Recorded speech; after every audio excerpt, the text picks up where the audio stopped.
అత్యంత సన్నిహితులుగా ఉన్నటువంటి మీకు బాధ కలిగించలేదా? ఎవరు చేశారు రాజశేఖర రెడ్డి ముద్దాయి? జగన్మోహన్ రెడ్డి చేశాడు. చెప్పండి, ఎవరు చేశారు ముద్దాయి? ఎఫ్ఐఆర్ లో పేరు పెట్టారు అన్న దాని మీద అంత బాధ వచ్చిన వాళ్ళు డైరెక్ట్ గా కోర్టుకు వెళ్లి ముద్దాయి ఇక్కడ కోర్టు ఒప్పుకోకపోతే సుప్రీంకోర్టు లెవెల్ నుంచి తీసుకొచ్చి రాజశేఖర రెడ్డి ప్రథమ ముద్దాయి చేయండి, ఆయన మంత్రివర్గం అందరూ కలిసి చేశారు తప్పిది నాకేంటి సంబంధం అని. ఓకే, ప్లీజ్ అడిషనల్ క్లారిఫికేషన్ కోసం ప్లీజ్ ఆస్క్ ఉండవల్లి గారు. One important thing about Rayalaseema, ఈ ప్రత్యర్థులు జగన్మోహన్ రెడ్డి టార్గెట్ చేస్తూ మాట్లాడుతున్నటువంటి అన్ని ప్రసంగాల్లో కొన్ని ప్రసంగాల్లో రాయలసీమ కల్చర్ విపరీతంగా పెరిగిపోతుంది అంటూ కొంత డీటెయిల్ చేసేటువంటి ప్రయత్నం జరుగుతుంది. రాయలసీమ కల్చర్ అంటే ఎస్పెషల్లీ కడప పులివెందుల కల్చర్ అంటే అరాచకాలు సృష్టించడమేనా ప్రత్యర్థులు ఆరోపిస్తున్నట్టు మిగతా వారంతా ఆరోపిస్తున్నారు? మీరందరూ గమనించాల్సిన విషయం ఏమిటంటే రాయలసీమలో ఇంతకు ముందు పరిస్థితులు ఎలా ఉన్నా కానీ రాజశేఖర రెడ్డి గారు, వివేకానంద రెడ్డి గారు లాంటి నాయకులు ఇమర్జ్ అయిన తర్వాత రాయలసీమ కల్చర్ ఫ్యాక్షన్ కల్చర్ కాదు అని రాజశేఖర రెడ్డి గారు తన సొంత తండ్రిని చంపిన వాళ్ళను సైతం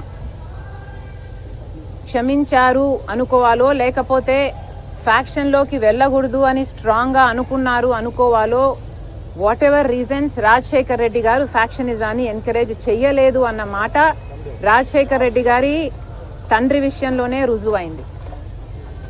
రాజశేఖర రెడ్డి గారు లాంటి నాయకులు కల్చర్ ని మార్చే నాయకులు. ఇంతకు ముందు ఎలా ఉన్నా కూడా కల్చర్ ని మార్చి అభివృద్ధి వైపు, మంచితనం వైపు సమాజాన్ని తీసుకువెళ్ళాలి అని ప్రత్యేకంగా కృషి చేసి ఆ దిశగా పయనించిన నాయకులు. వివేకానంద రెడ్డి గారు ఇలాంటివి ఫ్యాక్షన్ నిర్మూలన కోసం పంచాయతీలు చేసిన ఘటనలు నేనే నా చిన్నప్పుడు మా ఇంట్లోనే గంటలు కొద్దీ ఇలాంటి పంచాయతీలు నడిచేవి. ఎంత ఓపిక చేసుకొని ఈ నాయకులు డిఫరెంట్ పీపుల్ ని కూర్చోపెట్టి, గ్రూప్స్ ని కూర్చోపెట్టి వాళ్ళ మధ్య సామరస్యాన్ని పెంపొందించడానికి, కాంప్రమైజులు చేపించడానికి ఎంత ప్రయత్నం చేశారు అన్నది పులివెందల్లో మా ఇల్లే ఒక సాక్ష్యం. ఇది నాకే కాదు, పులివెందల్లో ప్రజలందరికీ తెలుసు, కడప జిల్లా ప్రజలందరికీ తెలుసు ఈ నాయకులు ఎంతగా కష్టపడి రాయలసీమ ఫ్యాక్షన్ కాదు, ఫ్యాక్షన్ కి మారు పేరు కాదు అని రుజువు చేయడానికి ఎంత కష్టపడ్డారో నేనే సాక్షిని. అలాంటిది ఈరోజు జగన్మోహన్ రెడ్డి గారు మళ్ళీ హత్యా రాజకీయాలను ప్రోత్సహిస్తూ హత్యలు చేయడం పర్వాలేదన్నట్టు మళ్ళీ హత్యలు చేసిన వాళ్ళనే కాపాడుకుంటూ మళ్ళీ వాళ్ళకే టికెట్ ఇస్తూ మళ్ళీ వాళ్ళే అధికారంలోకి రావాలి, అధికారాన్ని వాళ్ళు కాపాడుకోవడం కోసం వాడుకోవాలి, మళ్ళీ వాళ్ళే చట్టసభలకు వెళ్ళాలి అన్నట్టుగా ఈరోజు హత్యా రాజకీయాలను ప్రోత్సహిస్తూ కల్చర్ ని మార్చే ప్రయత్నం చేస్తున్నారు. రాజారెడ్డి గారిని హత్య చేసిన వాళ్ళల్లో సతీష్ రెడ్డి అనేవాడు ఈ రోజు వైసీపీ పార్టీలో ఉన్నారు.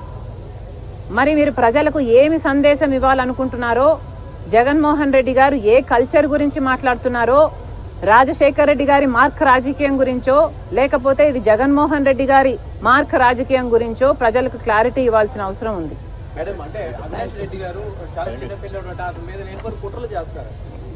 చెప్పాను కదమ్మా, I answered this already. Avinash Reddy గారి మీద లేనిపోని ఆరోపణలు మోపడం మా ఉద్దేశం కాదు. అవినాష్ రెడ్డి చిన్నోడు కాదు, Avinash Reddy is an adult. అయినా కూడా సాక్ష్యాలు తుడిపేస్తుంటే అమాయకంగా నిల్చున్నాడు పక్కన అని వాళ్లే చెప్తున్నారు. మరి అలాంటి వాళ్లకు వీళ్ళు ఎంపీ టికెట్ ఇవ్వడం ఏమిటో, మరి అలాంటి వాళ్ళని వీళ్ళు ప్రోత్సహించడం ఏమిటో, అసలు అవినాష్ చేశాడు అన్న విషయం మాకు ముందే తెలుసుంటే, ఆయన జీవితాన్ని నాశనం చేయాలన్న ఉద్దేశం మాకు ముందు నుంచి ఉండుంటే, మరి డే 1 నుంచి నేను ఒక పక్క పాలక పక్షం, ఒక పక్క ప్రతిపక్షం ఇద్దరూ కలిసి 5 సంవత్సరాలు ఒకరు, ఇంకొక 5 సంవత్సరాలు ఇంకొకరు అధికారంలో ఉండి ప్రత్యేక హోదా